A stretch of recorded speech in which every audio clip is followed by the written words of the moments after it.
నమస్తే, నేను మీ సతీష్. గడిచిన 5 రోజులుగా ఆంధ్రప్రదేశ్లో వరద బీభత్సం సృష్టిస్తూ ఉంది. విజయవాడ విలయవాడగా తయారైనటువంటి పరిస్థితులు. అయితే అసలు ఈ పరిణామాల్ని ఏ విధంగా చూడాలి, అసలు ఈ రకమైనటువంటి పరిస్థితులకి దారితీసినటువంటి అంశాలు ఏమిటి, మరి దానిపైన జరుగుతున్నటువంటి రాజకీయ చర్చ ఏమిటి అనేటువంటి అంశాలు మనతో విశ్లేషించేందుకు ప్రముఖ రాజకీయ విశ్లేషకులు అడిసిమల్ శ్రీనివాసరావు గారు ఉన్నారు. సార్ నమస్తే. నమస్కారం. ముఖ్యంగా గడిచిన 20 ఏళ్లలో ఎన్నడూ చూడనటువంటి ఒక వరద ఈ రోజున కృష్ణా గుంటూరు జిల్లాలని, ముఖ్యంగా విజయవాడ నగరాన్ని నలుమూలలా కూడా అక్కడ జనజీవనం స్తంభించిపోయేలాగా విధమైనటువంటి పరిణామాలకు దారితీసింది. అసలు ఈ రకమైనటువంటి వరదకి కారణం ఏమిటంటారు? ఇప్పుడు 20 ఏళ్ల క్రితం ఇటువంటి వరద వచ్చిందంటున్నారు మీరు. అసలు వర్షపాతం అయితే 100 ఏళ్ల క్రితం పడిందండి. అలాంటిది అంటే అంత తక్కువ సమయంలో అంత ఎక్కువ వర్షం పడడం 103 ఏళ్ళు అయిందట. పైగా మన వాతావరణం ఎలా ఉంది, ఇప్పుడు చుక్క పడితే చుక్క కూడా కింద పడకుండానే ఆవిరైపోయే పరిస్థితి అక్కడ. అలా ఉంటుంది హ్యూమిడిటీ. అలాంటిది తక్కువ సమయంలో ఎక్కువ వర్షపాతం, అది కూడా కని విని ఎరిగిన వర్షపాతం, భారీ వర్షం, కొండపోత అంటారు చూసారా, అలా పోసింది. అదొకటి. 2, అప్పటికే జలాశయాలన్నీ నిండుగా ఉన్నాయి, ఫుల్గా తొణికిసలాడుతూ ఉన్నాయి, శ్రీశైలంతో సహా అన్నీ.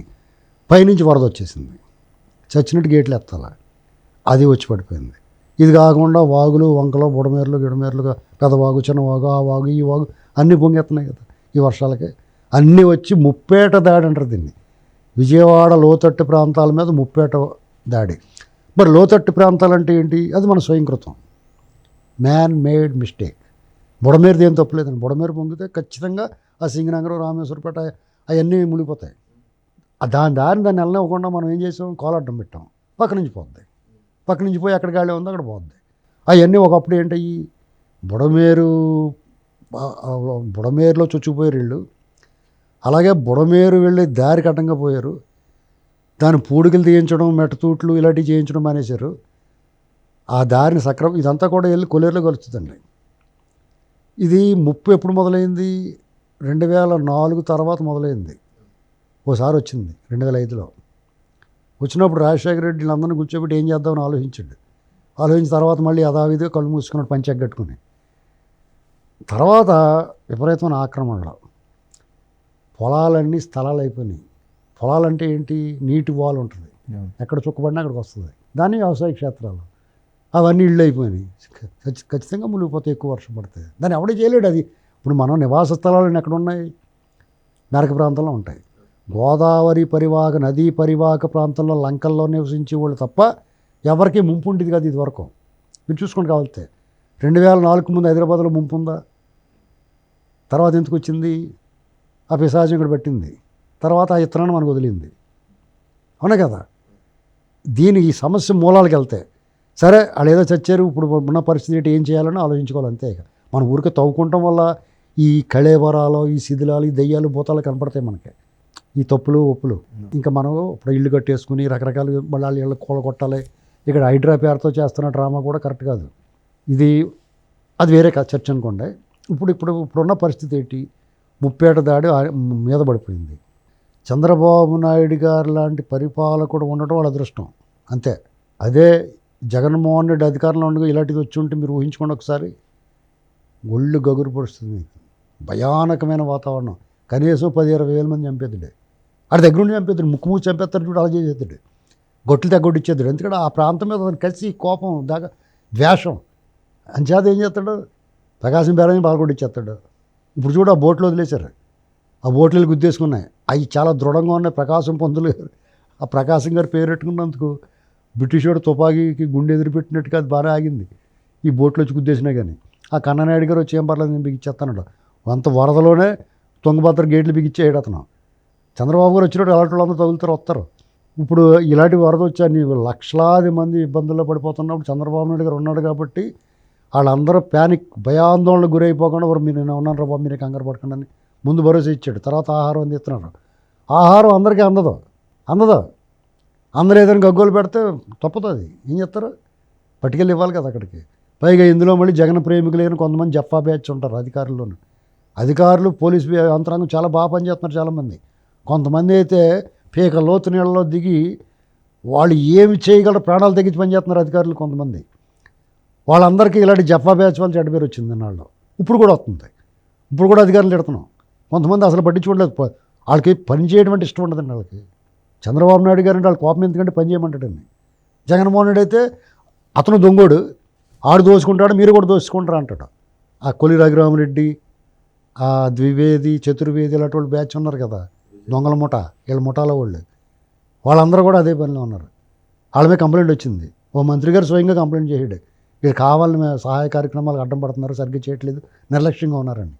చంద్రబాబు నాయుడు గారు ఒక పక్కన రౌతుని బట్టి గుర్రం ఉంటుంది, ఆయనగా ఉన్నాడు కాబట్టి అందరూ ఉరుకులు పొరుగుల మీద నడుస్తూ ఉంది. వాళ్ళు స్వచ్ఛందంగా కూడా కొంతమంది రియలైజ్ అయిన మంచి ఆఫీసర్లు ఉంటారు కదా, అందరూ చెడ్డోళ్ళు ఉంటారు కదా, వాళ్ళందరూ పనిచేస్తూ ఉన్నారు. వాళ్ళందరికీ పాలు నీళ్లు రకరకాల బాధలండి, ఒక్కొక్కరితో ఒక సమస్య, మనిషికి ఒక బాధ ఉంటుంది, ఒక కథ ఉంటుంది వాళ్ళకి. పసిబిడ్డలు ఉంటారు, పచ్చి బాలింతలు ఉంటారు, గర్భిణీలు ఉంటారు, వృద్ధులు ఉంటారు, దీర్ఘకాలిక రోగాలతో బాధపడే వాళ్ళు ఉంటారు, రకరకాల బాధలు. నిత్యం హాస్పిటల్ని దర్శించాల్సిన వాళ్ళు, డయాలసిస్ చేసుకోవాల్సిన వాళ్ళు, ఒక రకమైన బాధ కాదండి. ఇలాగా స్తంభించిపోయినప్పుడు, అష్టదిగ్బంధనం, జల దిగ్బంధనం జరిగినప్పుడు అవన్నీ బయటకు వస్తాయి. ఎవరింట్లో కూడా ఒక కుండ నీళ్ళు పెట్టుకుంటలేదు, ఇప్పుడు నిల్వ పెట్టుకుంటలేదు. ఒక క్యాన్ వేయించుకుంటుంటే 20 లీటర్లదా తాగేసి మళ్ళీ మనోడి పొద్దున్న ఇంకో క్యాన్ వేయించుకుంటున్నాడు. ఆర్ఓ ప్లాన్ పెట్టుకుంటున్నాడు చిన్నదే, వచ్చిన మోటార్తో పాటు. ఇప్పుడు కరెంట్ లేదు, నీళ్ళు లేవు, మోటార్ లేదు, తాగడానికి నీళ్ళు ఉండవు, పాలు ఉండవు. కొంతమంది ఉన్నవాళ్ళకి ఆ ఉన్నగడ పెట్టేసుకుంటారు, అయిపోతుంది. తర్వాత ఇప్పుడు కొంతమంది దగ్గర నిలబడతాయండి వస్తువులు, అయ్యి వాళ్ళు తినగలుగుతారు. ఫస్ట్ ఫ్లోర్ అయితే కంప్లీట్ క్లోజ్, వాళ్ళందరూ సెకండ్ ఫ్లోర్, థర్డ్ ఫ్లోర్లో సర్దుకుంటారు. వాళ్ళందరికీ కూడా పెట్టాలి కదా. ఒక ప్యాకెట్, పాల ప్యాకెట్ ఉంటుంది, 10 పెట్టుకోడు కదా ఇంట్లో ఎవడున్నాయి, అది ఒకసారి టీ పెట్టుకుంటే అయిపోద్ది. వాళ్ళు బాధ వర్ణనాతీతం అండి. కరెంట్ ఉండదు, ఎవరికైనా సమాచారం ఇవ్వాలంటే ఫోన్లు బంద్ చేయవు, కొంతవరకు పనిచేస్తాయి. పైగా అర్ధరాత్రి మళ్ళీ ఇంకో ఉపద్రవం పడిపోయింది మొన్న రాత్రి సడన్గా. అంటే కొన్ని ఏరియాల్లో నీరు లేని చోట కూడా అర్ధరాత్రి వచ్చేసింది, ఊపిరి తీసుకునే లోపల వచ్చి పడిపోయింది. అంతనే చంద్రబాబు నాయుడు గారు ఉన్నాడు కాబట్టి వాళ్ళ అదృష్టం, ఆయన చేతిలో భద్రంగా ఉంటారు వాళ్ళు. ఆహారం అందనాళ్ళు, మన అందనాళ్ళకి నిన్న అందింది పూర్తిగా, నిన్న ఎవరికన్నా మిగిలిపోతే ఇవాళ పూర్తిగా అందింది. కొంచెం ఆగ్రహం ఉంటుంది, కోపం ఉంటుంది, అది నువ్వైనా నేనైనా అలా అదే పని చేస్తాం. ఆ టైం ఎవడ పట్టించుకోలేదు మళ్ళీ కోపం వచ్చేస్తుంది. ఆకలండి, ఆకలి పసిబిడ్డలో అలోమని ఎడుతుంటే, లేకపోతే ఆందోళన, ఎవరికైనా అనారోగ్యం ఉంటే, లేకపోతే గర్భిణీ స్త్రీలకి ఏమైపోతుందన్న భయం, అప్పుడే పుట్టిన పసిబిడ్డలు, వాళ్ళందరినీ రక్షిస్తున్నారు. కొంతమంది అధికారులు తీసుకెళ్తున్నారు, పోలీసులు కట్టాను. అవన్నీ చూస్తుంటే మీకు ఇక్కడ 170-80 మంది స్వచ్ఛందంగా పనిచేస్తున్నారు. అధికారులు కూడా మానవత్వంతో పనిచేస్తున్నారు. ఒక 20-30% ఉంటారు జఫ్ఫా బ్యాచ్ అంటారు వాళ్ళని, జగన్ ప్రేమికులు, పైశాచిక ప్రభుత్వం ఉన్నవాళ్ళు, నీచులు, నికృష్టులు, రాక్షసులు, దెయ్యాలు, భూతాలు, పావులేళ్ళు, రాష్ట్రాన్ని పట్టిన చీడ పీడ, వాళ్ళు అలాగే పనిచేస్తారు. వాళ్ళు ఈసారి ఐడెంటిఫై చేసి కుమ్మేయాలు పట్టుకుని, కొట్టేయాలు పట్టుకుని, గోడనేసి తొక్కేయాలి. ఇప్పుడు స్పష్టంగా తెలిసిపోద్ది ఎవడు పని చేసి ఎవడు పని చేయలేదు. ఇక నిన్న మొన్న వచ్చాడు, ఎర్రి చూపులు చూసుకుంటా, పిచ్చి మాటలు మాట్లాడతా, దిక్కులు చూసుకుంటా, చేతులు పిచ్చుకుంటా, ఇంత ఉపద్రవం ఉంటే ఆ పిచ్చి నవ్వులేటండి. ఒక ఆవిడ చెప్పు తీసుకోవడం చెప్పింది, అన్నీ అందుతున్నాయమ్మా, వాళ్ళ అందించకపోతే నువ్వు అందిస్తావా, ఒక ₹10 సాయం చేసావా, నువ్వు కానీ నీ కుటుంబం కానీ, ఎంతసేపు ప్రజల నుంచి దోచు తినేత్తమే కానీ అధికారం పెత్తనం తీసుకుని అసలు నువ్వు ఎప్పుడో రూపాయి సాయం చేసిన చరిత్ర ఉందా? ఓ ఎన్టీఆర్ ట్రస్ట్ని, తెలుగుదేశం పార్టీని, ఆ నాయకుల్ని, ఆ కార్యకర్తలని, కమిట్మెంట్ని చూసి నేర్చుకోవాలా. అయితే ఇక్కడ ఒక మాట ఏమిటి అంటే, ఒక ముఖ్యమంత్రి నేరుగా రోజుకి 18 నుంచి 20 గంటల వరకు క్షేత్రస్థాయిలో లైఫ్ బోట్లు వేసుకుని అధికారులందరినీ కూడా పరుగులు పెట్టిస్తూ, ఆయన కూడా ప్రజలకి భరోసా ఇస్తూ తిరుగుతూ ఉంటే, ఈ రోజున ఈ వైసీపీ జగన్మోహన్ రెడ్డి దగ్గర నుంచి వీళ్ళు చేస్తున్నటువంటి ఈ ప్రచారాలను ఎలా చూడాలి సార్? అంటే కరకట్ట మీద ఆయన ఇల్లు మునిగిపోతుందని చెప్పి బుడమేరుని ఇలా వదిలేశారు, ఈ రోజున ముఖ్యమంత్రి ఏమీ పట్టించుకోవట్లేదు, మంత్రులంతా విహారయాత్రలకు వెళ్ళారు అంటూ వీళ్ళు మాట్లాడే మాటలను ఎలా చూడాలి? ఇప్పుడు ఇది ఎంత దారుణం అంటే అండి, ఈసారి చాలా సీరియస్గా తీసుకోవాలి తెలుగుదేశం పార్టీ ప్రభుత్వం కూడా. ఎందుకంటే 2 కళ్ళు విప్పార్చుకుని చూడాలి. చంద్రబాబు నాయుడు గారితో సహా వాళ్ళ మంత్రులు, ఎమ్మెల్యేలు అలా పనిచేస్తున్నారనేటువంటివి అన్నం తిని కూడా ఎవడ కూడా విమర్శించడం. కళ్ళు దొబ్బినాయా మీకు ఏమన్నా? అక్కడ ఉన్న బాధ్యతలను అడగండి, చెప్తారు. వీళ్ళు కొడతారు, ఇటువంటి మాటలు మాట్లాడు, అక్కడికి వెళ్ళి మాట్లాడమనండి, పట్టు కుమ్మేస్తారు. ఇతను వచ్చాడు కూడా, వెల్లంపల్లి శ్రీనివాసు వాళ్ళని వేసుకుంటాడు గ్యాంగ్ని. వాళ్ళు ఎంత దోచుకు తినేశారండి, ఇసుక, మద్యం, గంజాయి, ఎర్రచందనం, భూములు, లోన్లు, అప్పులు తెచ్చిన సొమ్ముల్లోంచి కొల్లగొట్టేశారు కదా వీళ్ళు. ఎవరికి దొరికిందాడు దొబ్బేశారు కదా. ఒక్క పావలా ఇవ్వలేరు మీరు జేబు నుంచి. ఏమో 10 కోట్లు ఇవ్వలేడా వెల్లంపల్లి శ్రీనివాస్, ఎంత దొబ్బేశాడు. కొబ్బరి చెప్పలగా నుంచి మొదలెడితే వెండి సింహాల దాకా లాగేశాడు కదా. వీళ్ళ మాట్లాడతారు. ఇప్పుడు నువ్వు సహాయం చేయలేదు, 5 ఏళ్ళు దోచుకున్నావు, మూసు కూర్చోవాలా. వాళ్ళు చేస్తున్నారు చూడు, చేతనైతే నువ్వు సాయం చేయాలతో పాటు. పార్టీలకు అతీతంగా బయటికి రండి. ఇన్నాళ్ళు ఈ ప్రజలు మనకు ఓట్లు వేశారు, మనం దొబ్బేయటానికి ఛాన్స్ ఇచ్చారు, అయ్యో పాపం వాళ్ళు కష్టంలో ఉన్నారు అని చెప్పేసి నువ్వు దొబ్బిన దాంట్లో 0.00001% ఇస్తే 100 కోట్లు అవుద్ది. పట్టుకొచ్చి ఇదిగోనండి నా వంతు సాయం అని చెప్పిస్తే అందరూ కూడా ఫోన్లేరా బాబు, ముసలోడే కానీ మహానుభావుడు అంటాడు ఏదో సినిమాలు, అలాగే దొంగోడే కానీ బాగానే చేసాడు బాబు అనుకుంటారు. అంతేగాని వచ్చా అందిందా అమ్మాయి, అందుతో అందులో చూడు, నువ్వు కళ్ళెట్టు చూడు, అక్కడ అందిందో లేదో చూడాలని నువ్వు తిరుగు. ఎక్కడన్నా అందకపోతే వాళ్ళకి అందిలా చెయ్యి. అది కాదు నువ్వు చేయాల్సింది. నీ సైకో బ్యాచ్ ఏం చేస్తున్నావు, నీ బ్లేడ్ బ్యాచ్, గంజాయి బ్యాచ్ వెళ్ళి ఇంటింటికి వెళ్ళమను. వాలంటీర్లు వెళ్ళారు, ఇంటింటికి చేస్తున్నారు, వాళ్ళు ఏం పీకుతున్నారు, వెళ్ళమని వాళ్ళందరినీ పని చేయమను. 90% నీ బ్యాచ్ అన్నావు కదా. ఈ ప్రభుత్వం ఫెయిల్ అయిపోవాలి, ప్రజలు ఇబ్బంది పడిపోవాలి, ఇలాంటి మాటలు మాట్లాడతారా? తప్పు కదా. పైగా అమరావతి మునిగిపోయింది, చంద్రబాబు నాయుడు గారు ఇల్లు మునిగిపోద్దని నీళ్ళు వదిలేసాడు. బుడమేరుకి ఆ చంద్రబాబు నాయుడు ఇంటికి సంబంధం ఉందా? అలా బుర్ర బుద్ధి ఉందా నీకు? కనీస జ్ఞానం ఉందా? ఒకవేళ అమరావతి మునిగిపోద్ది, మునిగిపోద్ది, సో వాట్, మునిగిపోద్దయ్యా. హైదరాబాద్, ఈ దేశంలో ప్రధాన నగరాలు అన్నీ మునిగిపోయినాయి. ప్రకృతి విలయం, ప్రకోపం, జల విలయం, మునిగిపోద్ది. హైదరాబాద్ మునిగిపోయింది, బెంగళూరు మునిగిపోయింది, మద్రాసు 2-3 సార్లు మునిగిపోయింది, బొంబాయి మునిగిపోయింది, ఎయిర్పోర్ట్లు విమానాలు కూడా కొట్టుకుపోతున్నాయి ఓ పక్క నుంచి. కలకత్తా, దుబాయ్ కూడా ఎడారి దేశం, దుబాయ్లో కూడా వరదలు వచ్చేసినాయి. దానికి అదేదో పెద్ద గొప్ప ఇళ్ళు కూడా ఉన్నాయి. ఇదిగోండి ఇక్కడ ఏం మునగలేదు అని ఫోటోలు చూపించక్కర్లేదు. మునిగిపోద్ది ఏట్రా జఫా అనాలి. ఏం చేస్తారు ఇప్పుడు? జలప్రళయం, జలం ముంచుకో మీద పడిపోతే ఏం చేస్తారండి? నష్ట నివారణ చేసుకోవాలి, నష్ట తీవ్రతను తగ్గించుకోవాలి. ఆ ప్రయత్నం ఖచ్చితంగా చంద్రబాబు అది చూడలేరు వీళ్ళు. రేపొద్దున చంద్రబాబు గారు చేసాడు, చాలా మంచివాడు, దేవుడు అయ్యా నువ్వు అని దండలెట్టేస్తుంటే భరించలేడు. అదే నువ్వేం చేసావు? నువ్వు కూడా చేయగలవు. నువ్వు కుర్రోడువా కదా, 74 ఏళ్ళు వయసులో ఆయన ఎలా తిరిగాడు? నువ్వు ఎలా తిరిగావు నిన్న? అక్కడ అన్నమయ్య గేట్లు కొట్టుకొని గ్రీజ్ పెట్టక నువ్వు నీ అయ్యావలో ఇలాంటి ఉపద్రవాలు 100 జరిగినాయి. ఏది బయట రాకుండా కప్పెట్టేసారు అందరూ ఉన్నాయి. ఎవడు చూపించలేదు, మాట్లాడితే కొట్టి కూడా నువ్వు. ఈయన చేతనాడు కాబట్టి అందరూ చూస్తున్నారు. ఈయన కూడా ఇంట్లో దొంగుంటే దీనికి ఇది ఎవరికి తెలదు. ఏమండి, నువ్వు అన్నమయ్య గేట్లు కొట్టిపోయినప్పుడు నువ్వేం చేస్తున్నావు? అసెంబ్లీలో చంద్రబాబు నాయుడు గారు సతీమణి భువనేశ్వరి గారిని అత్యంత జుగుప్సాకరంగా కించపరిచి వ్యక్తిత్వ హననం చేస్తుంటే ఎర్రి నవ్వులు నవ్వకుండా పిచ్చి చూపులు చూస్తూ కూర్చున్నావు నువ్వు. అదే సమయానికి ఆవిడ ఏం చేస్తుందో తెలుసా? తిరుపతిలో ఎన్టీఆర్ ట్రస్ట్ ద్వారా ఈ నిరాశ్రయులు అయిపోయిన వాళ్ళకి, ఆకలో రామచంద్ర అన్న వాళ్ళందరికీ ఆవిడ ఎన్టీఆర్ ట్రస్ట్ ద్వారా సహాయం అందిస్తూ ఉంది, కడుపు నింపుతూ ఉంది. ఇవన్నీ జనం గమనించే నిన్ను గ్యారా పంపించారు ఇంటికి.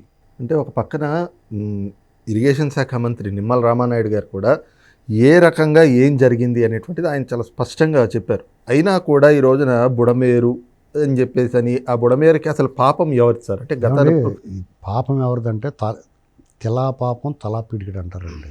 మనం పొలిటికల్గా ఇందులో వామపక్షాలు తప్పు కూడా ఉంటుంది. ఎక్కడన్నా ఖాళీ స్థలం కనపడితే జెండాలు పాతేసి గుడిలో ఏం చేస్తారు? మనం పల్లా ఓల్డ్ చేసాడు, ఎవడు ఎక్కువ చేసాడు ఎవడు తక్కువ, ఖచ్చితంగా కాంగ్రెస్ వాళ్ళు అప్పుడు రాజశేఖర రెడ్డి బ్యాచ్ ఖచ్చితంగా వాళ్ళే చేస్తారు. ఈ దేశంలో జరిగిన పాపాలకే వాళ్ళే కారణం. మన మోడీ గారు వాళ్ళని ఎలాగ అంటున్నాడు అన్నట్టు పాపాల కారణం అంటే వాళ్ళు దేశానికి అభివృద్ధి చేశారు, అంతకు మించి కీడు కూడా చేశారు.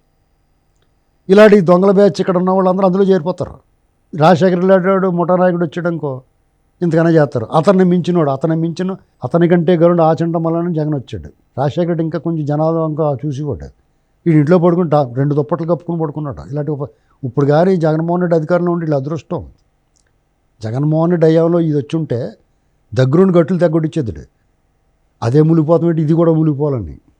అర్థమైందా మీకు? చంద్రబాబు నాయుడు గారి ఇంటికి మామూలుగా మోటార్లు ఎట్టి టైపు తోలుతున్నారు కదా అక్కడ కొండవీటి బాగుది.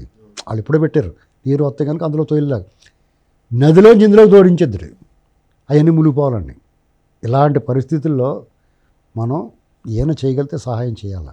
మారుమూల ప్రాంతాల్లో కొంతమందికి ఆహారం అందట్లేదంట, వాళ్ళు అలమటించిపోతూ ఉన్నారు. వాళ్ళు ఎవరో తెలుసుకుని వాళ్ళకి నేరుగా ఇప్పుడు ఎవరైనా దాతలు ఉన్నారు కదా ఫుడ్ ప్రొవైడ్ చేసే వాళ్ళు, ఈ పలావులు పులిహారలు కాకుండా బ్రెడ్, బిస్కెట్లు, కండెన్స్డ్ మిల్క్ ఇలాంటివి అందిస్తే మేలు జరుగుద్ది. అలాగే వస్తు రూపంలో కూడా సహాయం చేయొచ్చు. బట్టల రూపంలో సహాయం చేయొచ్చు, నేరుగా బాధితులకు అందించాలి పట్టుకెళ్ళి. కొంత ప్రభుత్వానికి ధనం డబ్బు ఇచ్చేది ఏమన్నా ఉంటే ప్రభుత్వానికి ఇచ్చి వస్తు రూపంలోనూ ఆహారం రూపంలో ఇచ్చేది నేరుగా బాధితులకు అందిస్తే అది మేలు. అందిందా లేదో తెలుసుకుని ఏమన్నా అందకపోతే మీరు తీసుకోండి, మీ ఇంటి పక్క వాళ్ళకి ఇవ్వండి అని చెప్పి ఇవ్వచ్చు. కొంత వృధా అయిపోతుంది ఫుడ్, వచ్చిన ఫుడ్ కొంతమంది పట్టిపోతున్నారు, మిగతా వాళ్ళు కొంతమందికి అందట్లేదు. అది దాన్ని కంట్రోల్ చేయడం కష్టం. ఇప్పుడు మీరు 4 పొట్లాలు పట్టుకెళ్తే వద్దని చెప్తాడు ఎవడన్నా? ఇలాంటి తప్పులు జరుగుతూ ఉంటాయి, చిన్న చిన్న మిస్టేక్స్ ఉంటాయి. అది మనకు చిన్న మిస్టేక్ కింద కనపడచ్చు, కానీ వాళ్ళకి చాలా కష్టం అనిపిస్తూ ఉంటుంది. కొంతమందికి 2 రోజులు ఫుడ్ లేకుండా వాళ్ళు కూడా ఉండొచ్చు. కాబట్టి ఇవన్నీ ప్రభుత్వం, చంద్రబాబు నాయుడు గారు మ్యాక్సిమం రౌతు పట్టి గుర్రం నడుస్తుంది. ఆయన ఉన్నాడు కాబట్టి నేనున్నానని చెప్పాడు ఆయన, దానికే సగం బాధ తగ్గుతుంది వాళ్ళకి. మిగతా సగం ఈయన సహాయ కార్యక్రమాల్లో ఎన్ని హెలికాప్టర్లు తెప్పించాడండి, బోట్లు ఎన్ని తెప్పించాడు, అలా నిద్రపోయాడు ఆయన. మీరు ఏదో తొంగునుందరు, పని చేసేవాడిని చూస్తే చేసేవాడు కూడా చేయాలనిపిస్తుంది. ఇది పరిస్థితి. కాబట్టి చంద్రబాబు నాయుడు గారి చేతుల్లో ఉన్నారో భద్రత, మీకు కీడులో మేలు, దీన్ని బ్యాడ్లో గుడ్ అంటారు దీన్ని. సార్, ఈ రోజున ప్రధానంగా చూస్తే వరద బాధితులకి పెద్ద ఎత్తున విరాళాలు కూడా వస్తున్నాయి. అటు సినీ ప్రముఖులు కావచ్చు, రాజకీయ ప్రముఖులు కావచ్చు, అందరూ కూడా విరాళాలు ప్రకటిస్తూ ఉన్నారు. ఇంకో పక్కన చూస్తే ఎన్టీఆర్ ట్రస్ట్ నుంచి, హెరిటేజ్ ఫుడ్స్ నుంచి చంద్రబాబు నాయుడు గారి సతీమణి ఆవిడ కూడా 2 తెలుగు రాష్ట్రాలకి తలా ₹1 విరాళాన్ని ప్రకటించారు. అలాగే అనేక మంది ప్రకటిస్తూ ఉన్నారు. మరి జగన్మోహన్ రెడ్డి కూడా ₹1 పరిహారాన్ని, విరాళాన్ని ప్రకటించారు అని చెప్పి వాళ్ళు ప్రచారం చేసుకుంటున్నారు. కానీ ఆ విరాళాన్ని సీఎంఆర్ఎఫ్కి ఇవ్వట్లేదు. దీన్ని ఎలా చూడాలి? ఇప్పుడు మీరు చెప్పిన విరాళాలు ఇచ్చిన వాళ్ళు అందరూ కూడా విరాళాలు ఇచ్చి ప్రకటిస్తారు ఇచ్చామని. అది ముఖ్యమంత్రి సహాయ నిధికి చేరుతుంది. జగన్మోహన్ రెడ్డి ప్రకటిస్తాడంతే ఇవ్వడం. గతంలో ఊదుదప్పుడు కూడా అలా చేశాడు. ఏమంటే ఇక్కడ మీకు ఒకటి గమనించండి, జగన్మోహన్ రెడ్డి కానీ వాళ్ళ దొంగల బ్యాచ్ కానీ అసలు ఇలాంటప్పుడు వాళ్ళకు ఒక సిగ్గు ఉండాలి. మన ఎన్నాళ్ళు ప్రభుత్వంలో ఉన్నాం, మనం చేసిన తప్పులు వాళ్ళు చీకొట్టారు. మళ్ళీ జనజీవన స్రవంతిలోకి వెళ్ళాలంటే, ఏదో రూపంలో వెళ్ళాలంటే ఇలాంటి కష్టం వచ్చినప్పుడు ₹1 సాయం చేసి పోలేరా బాబు, అడంత ఎదవ కాదులే అనుకునేలా చేసుకోవాలి. ఆ జ్ఞానం కూడా లేదు వాళ్ళకి. అంటే టేక్ ఇట్ ఫర్ గ్రాంటెడ్, మేము ఏమి ఇవ్వం, ఆ ప్రభుత్వం వ్యతిరేకత వచ్చినప్పుడు మమ్మల్ని ఎన్నుకోండి, మళ్ళీ దోషేస్తాం, ఇదే పాలసీ వాళ్ళది. ఇక్కడ మీరు ఒకటి గమనించారా, వీళ్ళు ఏ సామాజిక వర్గం మీద ఏడిచారో, ఏ పార్టీ మీద ఏడిచారో, ఏ ట్రస్ట్ మీద అయితే ఏడిచారో, పాలు అమ్ముకుంటారు, అది అమ్ముకుంటారు, ఇది అమ్ముకుంటారని ఎంత ఎగతాళి చేశారో, వాళ్ళు ఎంత ముందుకు వచ్చారండి? ఒకసారి లిస్టు చూడండి, ఈ విరాళాలు ప్రకటించిన వాళ్ళు లిస్టు చూడండి ఒకసారి. వీళ్ళే కాదు, మానవత్వం ఉన్న ప్రతి వాళ్ళు దేశ విదేశాల నుంచి, రాష్ట్రాల అవతల నుంచి, 2 రాష్ట్రాలకి, ఇప్పుడు ఆంధ్ర కూడదానికి చేయట్లేదు, తెలంగాణతో అసలు సంబంధం లేనివాడు కూడా 2 వాటికి ఇస్తున్నాడు. సోదరు తెలుగు వాళ్ళండి, బాధ నొప్పి అందరికీ ఒకలాగా ఉంటుంది. ఇది గమనించుకోవాలి. ఈ జఫా బ్యాచ్కి సంబంధించిన ఏమన్నా రూపాయి ఇచ్చాడండి? ఈ దొంగిలించిన వాళ్ళు, ఈ మంత్రులందరికీ వీళ్ళు రోగం అండి వీళ్ళకి. నేను అందుకనే చెప్తాను, జగన్ కానీ, జగన్ బ్యాచ్ కానీ, జగన్ ప్రేమికులు కానీ, ఈ జఫా బ్యాచ్ అందరూ కూడా ఒక రోగం లాంటి వాళ్ళు. కరోనా వచ్చినప్పుడు ఏం చేస్తావు, తుమ్మినా దగ్గినా ముట్టుకున్నా ఆ రోగం అంటుకుంటుందని దూరంగా పోయేవాడు, మాస్క్ వేసుకునేవాడు. వాళ్ళకి రోగం వచ్చిందని కానీ క్వారంటైన్ చేసేవాడు, అవునా? వీళ్ళని కూడా అలా చేయాలి. వీళ్ళు కూడా రోగం, అంటువ్యాధి వీళ్ళు. అక్కడ ఆ కరోనా గేటి నువ్వు దగ్గితే ప్రమాదం, వీళ్ళని చూస్తే కూడా ప్రమాదం నీకు. వీళ్ళని తలుచుకున్నా, వీళ్ళని చూసినా నీకు ప్రమాదం, నీకు అనారోగ్యం వచ్చేద్ది, నీకు మానసిక రోగం వచ్చేస్తుంది. కాబట్టి వీళ్ళు ఎవరిని ఎదురుపడితే కళ్ళు మూసుకోవాలి. టీవీలో కూడా చూడకూడదు, టీవీలో చూస్తే కూడా కళ్ళు మూసేసుకోవాలి మీరు. అంత ప్రమాదం ఏంటోటి. వాళ్ళందరినీ అమరావతి మీద ఏడ్చివాడు ఒకడు, చంద్రబాబు మీద ఏడ్చివాడు, ఒక కులం మీద ఏడ్చివాడు ఒకడు, ప్రాంతం మీద ఏడ్చివాడు ఒకడు. వీళ్ళందరూ సమాజంలో మనం తిరగనివ్వకూడదు, లేకపోతే వాళ్ళు ముద్రేసేయాలి. రైల్వే స్టేషన్లోను, పోలీస్ స్టేషన్లోనూ పెడతారు, బస్ స్టాండ్లోనూ, వీళ్ళు జేబు దొంగలు ఉన్నారు జాగ్రత్త అని. వీళ్ళు సమాజానికి చీడపురుగులు జాగ్రత్త, వీళ్ళ విషవాయువులు అటోళ్ళు, విషవాయువు లీక్ అయిందంటే మనం అరికట్టలేము, వీళ్ళు మెదడులో మనిషి మెదడుని కలుషితం చేస్తారు, వీళ్ళు జగన్ ప్రేమికులు, ఆంధ్రాద్రోహులు, తెలుగు వాళ్ళకి పుట్టిన క్యాన్సర్ గెడ్లాటోళ్ళు, వీళ్ళు చాలా ప్రమాదం, వీళ్ళని దూరంగా పెట్టాలి అని వాళ్ళు క్వారంటైన్ చేయటం అంటే పట్టుకలో గదిలో బంధించడం కాదు, వాళ్ళని సమాజం నుంచి దూరంగా పెట్టాలి. మనం వాళ్ళు ఇగ్నోర్ చేసి పక్క పట్టించుకోకూడదు, వాళ్ళు ఏం మాట్లాడినా ప్రచారం చేయకూడదు. లేదా రోజా ఏమంటాను చూడండి, సిగ్గుందా ఆ మనిషికి? నేను ఎప్పుడు రోజాని ఎప్పుడు నేను ఏమనలేదు. లోకేష్ గారు ఎక్కడున్నాడో, చంద్రబాబు నాయుడు గారు ఎక్కడున్నారో, వాళ్ళ గురించి ఏం మాట్లాడుతుంది? బళ్ళు బలిసి కొట్టుకుంటాం కాబట్టి ఇది తప్పు కదా. నువ్వు ఎక్కడికో పోయో, తమిళనాడు రాజకీయాల్లో పోతావన్నారు, పోతే పో, అంతేగాని మళ్ళీ వచ్చి తిరుపతి ఇప్పుడు నీకు దర్శనానికి అవకాశం ఎవడిచ్చాడు అసలు? అంతమందిని ఎందుకు వేసుకెళ్ళావు నువ్వు ఒకదారు పోవాలి పోతే. ఇవన్నీ ఎలా ఉంటుందంటే, నువ్వు తీరిగ్గా దర్శనాలకు వెళ్ళి ఇక్కడ వీళ్ళమే కామెంట్ చేస్తావు. నువ్వు మంత్రిగా పనిచేసావు, నీ బాధ్యత లేదా? ఇక్కడికి రావాల్సిన బాధ్యత లేదా నీకు? ఆ మంత్రులుగా పనిచేసిన వాళ్ళు, ఎమ్మెల్యేలుగా ఇప్పుడు వాళ్ళు ఎలా పనిచేస్తున్నారు? తెలుగుదేశంకి సంబంధించిన ఎమ్మెల్యేలు, కూటమి జనసేన వాళ్ళు, బీజేపీ వాళ్ళు ఎలా పనిచేస్తున్నారు? వాళ్ళు ఎలా స్పందిస్తున్నారు? దాతలు మీరు సమాజానికి మీరు ఏమిచ్చే సమాజాన్ని తీసుకుంటే కానీ ఇవ్వటం లేదు, అలవాట్లేదా మీకు? సిగ్గు లేకుండా మళ్ళీ మీకు సమర్థించే వాళ్ళు, అమరావతి మునిగిపోతుంది, బుడమేరు చంద్రబాబు తెగ్గొట్టేసాడు, లేకపోతే గేట్లు ఉంటాయి దానికి అసలు. అమరావతి భ్రమరావతి అది మునిగిపోతుంది. ఏంటండి గోళ? అంటే మనం గడిచిన 5 ఏళ్లే చూసాము. జగన్మోహన్ రెడ్డి ఇప్పుడు మీకు దీని పరిష్కారం ఏంటి తెలుసండి? వీళ్ళందరినీ పట్టుకుని వీళ్ళకి పనిష్మెంట్ కింద ఇప్పుడు జోగి రమేష్కి ముందస్తు బెయిల్ తిరస్కరించారు. అతను ఇమీడియట్గా అరెస్ట్ చేసి అతనికి సార్ల నిక్కర ఉన్నాయి, కట్ బనీని వేసి ఓ బోట్ అప్ చెప్పి దాని నిండా ఫుడ్ వేసి ముందు అవన్నీ డిస్ట్రిబ్యూట్ చేయమనాల. తర్వాత తీసుకొచ్చి గరుడ పురాణంలో శిక్షలు వేయాలి అందరికీ. వీళ్ళు చంద్రబాబు నాయుడు గారు చాలా పద్ధతిగా కక్ష రాజకీయాలు ఉండకూడదు, చట్ట ప్రకారం వెళ్దాం, ముందు చెడిపోయి ఇటు చెడగొట్టిందని అంత సరిచేద్దాం అని చాలా పద్ధతిగా పెద్ద మనిషిగా రాజనీతిజ్ఞుడిగా వ్యవహరిస్తుంటే వీళ్ళు మళ్ళీ ఇవాళ వచ్చి మాట్లాడుతున్నారంటే ఏం చూసుకుని మాట్లాడుతున్నారు వీళ్ళు? ఈసారి ఉంటుంది వీళ్ళకి, డెఫినెట్గా వదలరు. వీళ్ళకి ఎలాంటి శిక్షలు వేయాలంటే కోర్టు తీసుకెళ్ళి మళ్ళీ వాళ్ళ తాలూకు మనుషులు ఉంటారు కబక్కను వదిలేసి ఇలాంటివి పెట్టకుండా గరుడ పురాణంలో శిక్షలు వేయాలి. క్రిమి భోజనం, పాముల్ని జలగల్ని పడేయాలి మీద, కుంభీపాకం మూకిట్లు వేయించేయాలి, సోలదండను కింద నుంచి దూరిపేయాలి. ఇలాంటి శిక్షలు వేయాలి వాళ్ళకి. శిక్షలు వేసి మాకు ఏమోనండి నాకు తెలవదండి, మేము చూడలేదండి, మేము అరెస్ట్ చేయలేదండి ఇలా చెప్పాలి. అదురు సినిమాలో ఎన్టీఆర్ చెప్తాడు కదా, అలా చెప్పాలి. అవునా అరెస్ట్ చేయరా, మా ఇంకా సమాచారం లేదండి, అరెస్ట్ చేస్తే వెంటనే నోటీస్ ఇచ్చి పంపిస్తాం. ఇవన్నీ కుమ్మేసి అప్పుడు నోటీస్ ఇచ్చి పంపించాలి. సెంటరింగ్ ఇరిగిపోయిన బస్సులో ఒక కాలు అటు ఒక కాలు ఇటు వేసి నడిపించాలి వాళ్ళని. వాళ్ళు అలాగే చేశారు కదా, ఇన్నాళ్ళు ఊరుకున్నారు. ఇప్పుడు ఇలాంటి మాటలు మాట్లాడితే ఖచ్చితంగా చేస్తారు. అంటే ప్రధానంగా చూస్తే 2019 నుంచి 24 వరకు కూడా జగన్మోహన్ రెడ్డి గారి విషయంలో మనం విన్న ప్రధానమైనటువంటి అంశం దేశంలోనే అత్యంత ధనిక ముఖ్యమంత్రి.